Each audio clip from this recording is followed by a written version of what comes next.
సాధారణ సర్జరీ చేయించుకున్న వాళ్ళకి, రోబోటిక్ సర్జరీ చేయించుకున్న వాళ్ళకి రికవరీ పర్సెంటేజ్‌లో తేడా ఉంటదా సార్? 100% ఉంటదండి. ఓకే. ఫాస్టర్ రికవరీ, ప్రిసిషన్ అంటే మనకి రోబోటిక్‌లో ఏంటంటే అడ్వాంటేజ్ బోన్ ప్లేస్‌మెంట్ అంటే ఇంప్లాంట్ ప్లేస్‌మెంట్ సార్. ఎక్కడ పెట్టాలన్నది కూడా మనకి క్లారిటీ అనేది సర్జరీ కన్నా ముందే తెలిసిపోతది. ఓకే. మాన్యువల్ దాంట్లో అట్లా ఉండదు. మాన్యువల్ అచ్చా! దాంట్లో ఏంటంటే మెషిన్ కొన్ని ఇన్‌స్ట్రుమెంట్స్ ఉంటాయి. ఆ ఇన్‌స్ట్రుమెంట్స్ ప్రకారంగానే కట్ చేయాలి. ఓకే. సో ప్రతి పేషెంట్‌కి సేమ్ ఉంటదది.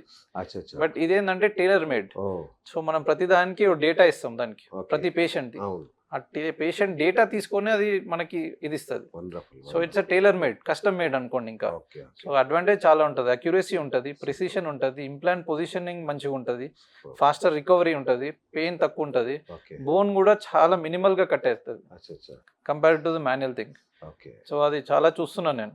సూపర్. డెఫినెట్ గా మంచి ఇంప్రూవ్మెంట్ ఉంటది పేషెంట్స్ కి. వండర్‌ఫుల్. సార్ తర్వాత ఆపరేషన్ తర్వాత సేమ్ డేలో నడిపిస్తాను అన్నారు మీరు. ఎస్. ఆఫీస్‌కి ఎప్పుడెళ్ళొచ్చు? అంటే రెగ్యులర్ వాళ్ళ పనులకు ఎప్పుడెళ్ళొచ్చు? ఎన్ని రోజులు పడుతుంది? ఎన్ని గంటలు పడుతుంది? యూజువల్ గా నేను 2 వీక్స్ ఇస్తానండి వాళ్ళకి టైం. ఓకే. కాకపోతే ఆపరేషన్ చేసుకున్న తర్వాత ఇంటికి ఒక 2 డేస్ లో పంపిస్తాం మేము. అచ్చా! ఒక మోకాలు చేస్తే 2 డేస్, ఓకే. 2 చేస్తే 5 డేస్.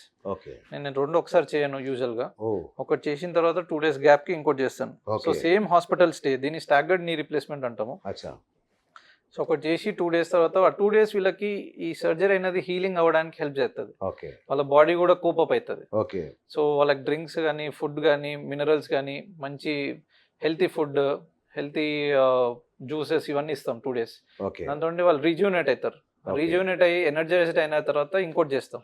ఓకే. సో ఆ 2 డేస్ గ్యాప్లో కూడా వీళ్ళని నడిపించడము, ట్రైనింగ్ ఇవ్వడము, ఎక్సర్సైజ్ చేయడం అన్నీ చేపిస్తుంటాం. Okay.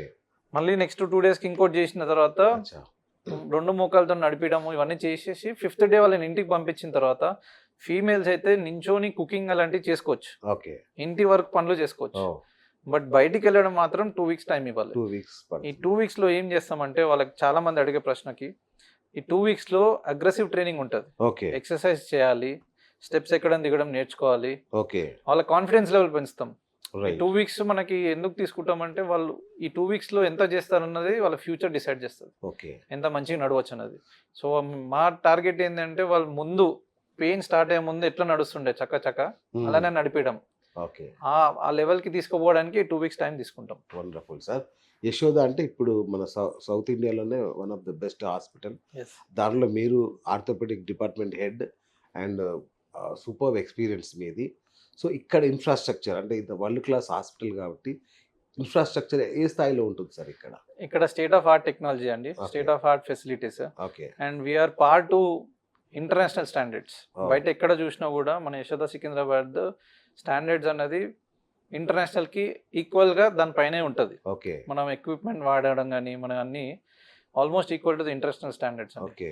And that is the reason మనకి ద క్వాలిటీ వైజ్ కూడా Yes. యశోద హాస్పిటల్ సికింద్రాబాద్ చాలా బాగుంటుందండి. హైదరాబాద్లో ఉన్న సగం జనాభా మన హాస్పిటల్లోనే ఉంది ఇవాళ. ఎక్కడ చూసినా ఇదేంటి? Yeah. సో నేను ఒక యూనిట్ హెడ్ని, Yes. Head of I department know, I కాదు, know, బట్ yeah.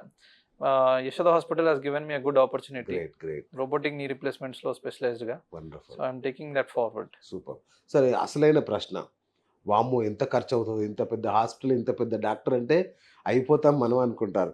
దాని బదులు ఈ నొప్పులతో నడవడం బెటర్ అనుకునే వాళ్ళు కూడా ఉంటారు. అవును, వాళ్ళకి మీరు ఏం భరోసా ఇస్తారు? అది మేము రెగ్యులర్గా చూస్తూనే ఉంటాము. బట్ నేను పేషెంట్స్కి ఫస్ట్ అండ్ ఫార్మోస్ట్ ఎక్స్ప్లెయిన్ చేస్తాను. అది ఓకే. ఫస్ట్ అండ్ ఫార్మోస్ట్ చెప్పేది ఏంటంటే ఒకవేళ రోబోటిక్ నీ రీప్లేస్మెంట్ అయితే ఓకే. సర్టెన్ ప్రైస్ ఉంటుంది డెఫినెట్గా. Mm. మనం state of art facility provide చేస్తున్నామంటే we have invested so much right. Into the hospital to అవును. Give a very good care to the patients. Yes. సో ఇది ఇస్తున్నప్పుడు డెఫినెట్గా ఖర్చు అవుతుంది. అవును. ఆ ఖర్చు ఏంటి అంటే మనము చాలామంది ఫస్ట్ ఆఫ్ ఆల్ మనం ఒక సర్జరీ చెప్పంగానే, ప్రొసీజర్ చెప్పంగానే ప్రైస్ ఎంత అవుతుంది, Mm. వాళ్ళ మొదటి ప్రశ్న ఇదే ఉంటుంది. ఆ ప్రైస్ చెప్పినప్పుడు వీళ్ళు షాక్ అవుతారు.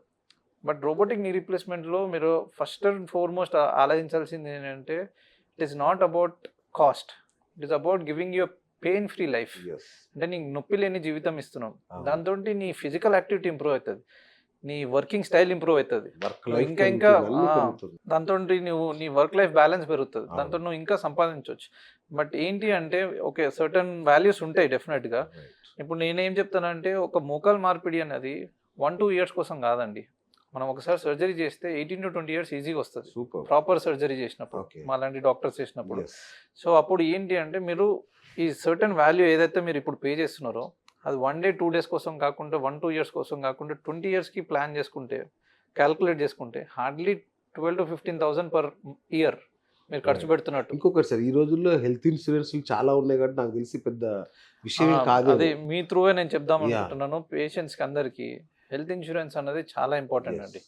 అది మీరు కరెక్ట్ యంగ్ ఏజ్లో, ఇప్పుడు నేను యాజ్ అ డాక్టర్ నేను కూడా నాకు కూడా ఇన్సూరెన్స్ ఉంది, హెల్త్ ఇన్సూరెన్స్. నేను ఆల్మోస్ట్ 8 years నుంచి పే చేస్తున్నా. ఓకే. సో నేను హాస్పిటల్లో వర్క్ చేస్తున్నా, నాకు డాక్టర్ నాకు అవసరం లేదు అని చాలా మంది అనుకోవచ్చు, but I also need. So నేను ఎందుకు చెప్తున్నా అంటే అందరికి మీ ద్వారా మీరు కూడా ఎక్స్ప్లెయిన్ చేయండి, చెప్పండి అందరికి. Health insurance is the priority and very important. మిమ్మల్ని అదే కాపాడుతుంది. ఒక ఫెస్టివల్ కి అంత ఖర్చు కూడా కాదు, ఒక యాన్యువల్ హెల్త్ పాలసీ తీసుకుంటే చాలా బెస్ట్ పాలసీస్ అందుబాటులో ఉన్నాయి. చాలా తక్కువ ప్రైస్ కూడా, చాలా తక్కువ ప్రైస్ వచ్చేసినాయి. ఈ మధ్య జిఎస్టీ కూడా లేపేశారు దానికి. సో హెల్త్ ఇన్సూరెన్స్ అనేది మస్ట్ అండ్ షుడ్ అండి అందరికి. ఈ కీ హోల్ సర్జరీ కూడా చేస్తారా సార్ మీరు? ఏంటివి key hole surgeries? Key hole అనేది స్పోర్ట్స్ ఇంజరీస్ కి చేసే సర్జరీస్ అండి.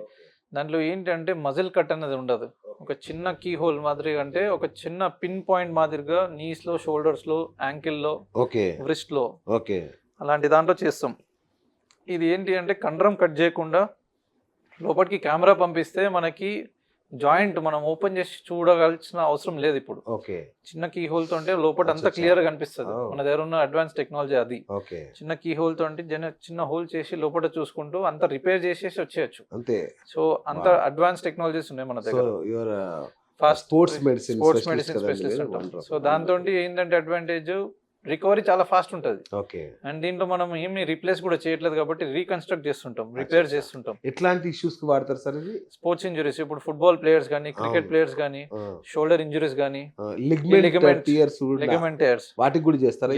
దానికోసమే చేసేది స్పోర్ట్స్ మెడిసిన్. ఇది ఎందుకు హైలైట్ అయిందంటే ఈ మధ్యలో ఈ స్పోర్ట్స్ మెడిసిన్స్ ఈ ఎక్కువ స్పోర్ట్స్ ప్లేయర్స్ అయిపోయినారు. కబడ్డీ ప్లేయర్స్ కానీ, మన ఇండియన్స్ లో cricket 80% of the population cricket ఆడతారు. సో లిగమెంట్ టైర్స్ కానీ, లిగమెంట్ అదే బ్యాడ్ పొజిషన్ లో రన్ చేయడం గాను, లేకపోతే బ్యాడ్ పొజిషన్ లో ఆడడం గాను. సో మనం క్రికెట్ ఆడుతున్నప్పుడు మా ఫోకస్ అంతా మ్యాచ్ గెలవడం దానిపైన ఉంటది. సో అట్లాంటి టైంలో ఇంజరీస్ అనేది సహజం. ఓకే. సో ఈ లిగమెంట్ టియర్ అయింది అంటే కంపల్సరీ ఆపరేషన్ చేయాలా, మెడిసిన్స్ తో ఏమన్నా చేయొచ్చా సార్? అంటే ఇప్పుడు ఏ ఏజ్ లో అవుతున్నది కూడా ఇంపార్టెంట్ అండి. ఇప్పుడు 55-60కి వచ్చింది అనుకో, ఆల్రెడీ అరుగుదల ఉంటుంది. మోకాల గురించి చెప్తున్నా నేను. అలాంటి వాళ్ళకి మనము ఆల్రెడీ అరుగుదల ఉంది అంటే అంత సజెస్ట్ చేయం. బట్ యంగ్ ఏజ్ లో అరుగుదల ఉండదు. సో ఇట్లాంటి వాళ్ళకి ఇంబ్యాలెన్స్ అవుతుంది, ఇన్స్టెబిలిటీ అంటాం. జాయింట్ జారడము, కదులుతున్నట్టు అనిపించడము, లేకపోతే ఉరుకుతున్నప్పుడు కిందికి దిగుతున్నప్పుడు స్లిప్ అయి పడిపోతాన అనిపిస్తుంటది. ఇట్లాంటివి అనిపిస్తున్నాయి అంటే సర్జరీ చేయడమే best option. Okay, right. So ఇది వెరీ ఇంపార్టెంట్ సార్. అంటే ఇట్లాంటి ఆపరేషన్స్ అయిన తర్వాత ఆటగాడు మళ్ళీ ఆ ఆట ఆడొచ్చా, ఆడగలడా? ఓ ఎస్, 100%. దానికోసమే ఈ స్పోర్ట్స్ ఇంజరీస్ అనేది, స్పోర్ట్స్ స్పెషాలిటీ అనేది చాలా ఫేమస్ అవుతుంది. ఓకే. సో వాళ్ళు రెగ్యులర్ యాక్టివిటీస్, అంటే నేను ఒక మంచి ఫుట్బాల్ ప్లేయర్ ని మళ్ళీ పోయి ఆడుకోవాలి, అలాంటి వాళ్ళకి చేసే ప్రొసీజర్స్ ఇవి. మళ్ళీ ఎప్పటిలాగే ఆడగలరు. వావ్, ఇది అద్భుతం నిజంగా. ఎందుకంటే అదొక మిరాకిల్ అండి. ఎందుకంటే చాలా మందికి డౌట్ ఏంటంటే ఒక్కసారి మన శరీరం మీద కత్తి పడింది, ఆపరేషన్ అయింది అంటే ఇక మునుపటి లైఫ్ ఉండదు అనే ఫీలింగ్ లోనే ఉంటారు. ముందు అందరు బయట దేశం పోయి చేయించుకుంటారు, ఇప్పుడు ఇక్కడ అయిపోతున్నాయి. వండర్ఫుల్.